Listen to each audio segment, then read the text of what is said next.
Okey,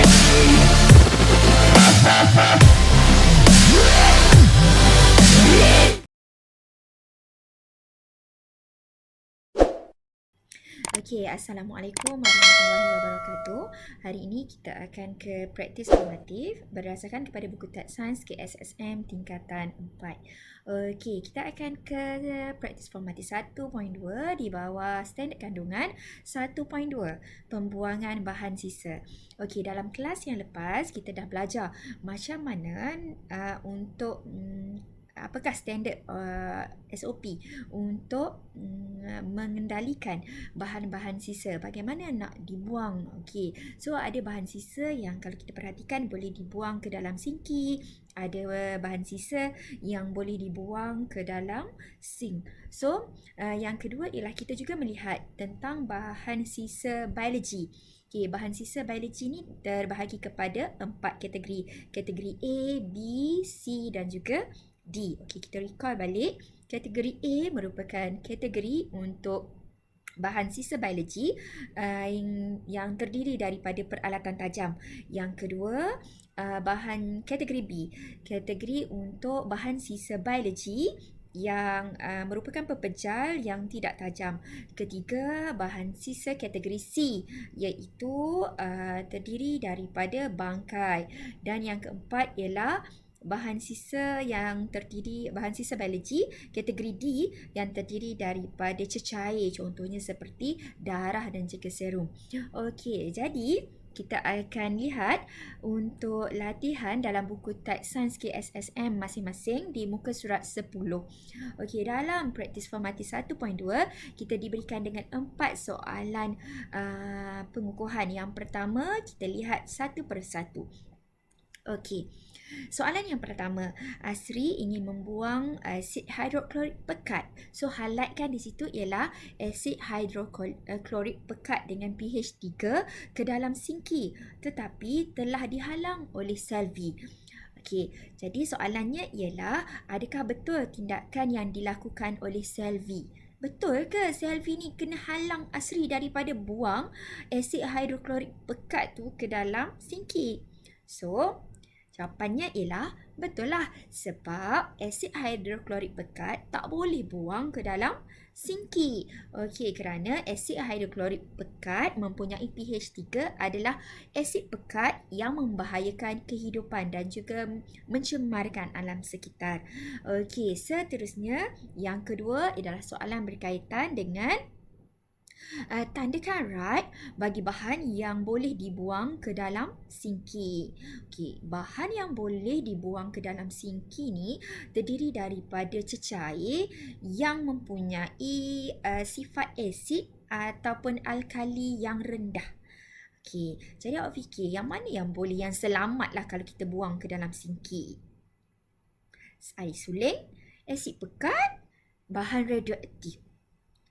Ya, okey. Jawapannya ialah yang boleh dibuang ke dalam sinki ialah air suling sahaja. Manakala kita tak boleh buang asid pekat dan juga bahan radioaktif ke dalam sinki.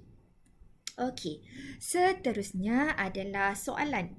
Terangkan cara pelupusan bangkai secara ringkas.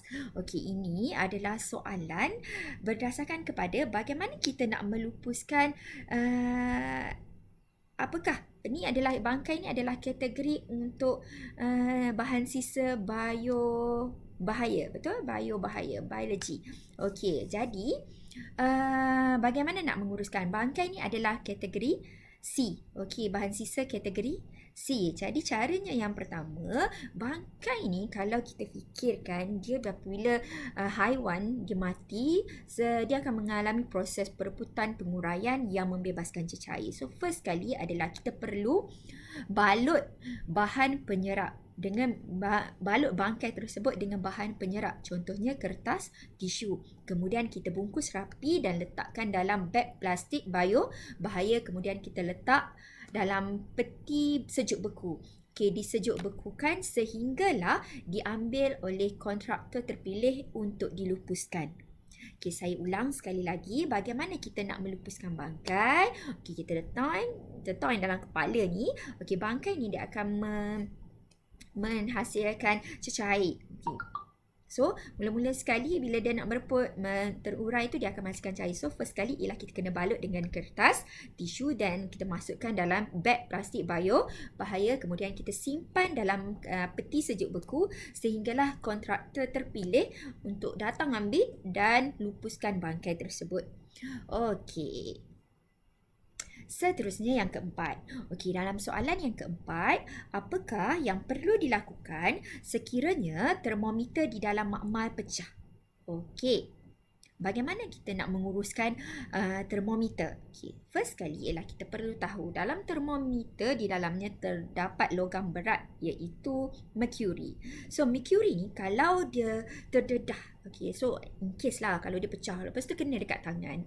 Bila kena dekat tangan, first kali yang kita nampak kesan mercury, kesan logam berat ni kepada kesihatan manusia ialah ia akan mengganggu sistem saraf kita. Dia akan mengganggu sistem saraf, dia akan masuk ke dalam sistem saraf kita dan merosakkan sistem saraf kita. Jadi syarat yang pertama apabila kita mengalami situasi di mana kita tengah mengendalikan eksperimen, guna termometer, cek suhu, tiba-tiba termometer kata jatuh dan pecah.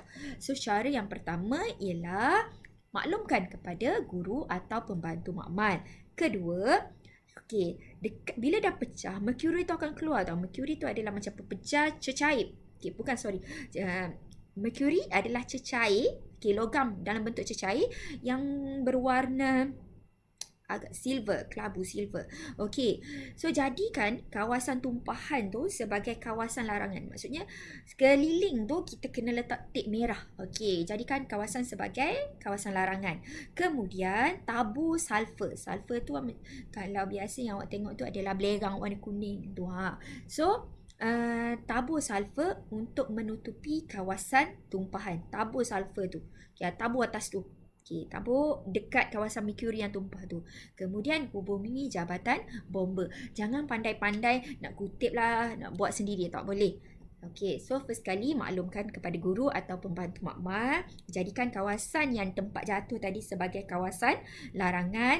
Okay, kalau eloknya ialah kita letak tip warna merah. Kan? Awas tu kan. Okey, yang ketiga ialah kita tabur dengan sulfur dan yang keempat ialah kita hubungi jabatan bomba untuk membersihkan kawasan tersebut.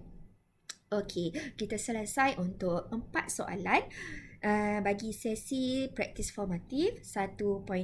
Kita akan jumpa balik dalam slot yang berikutnya untuk praktis formatif 1.3.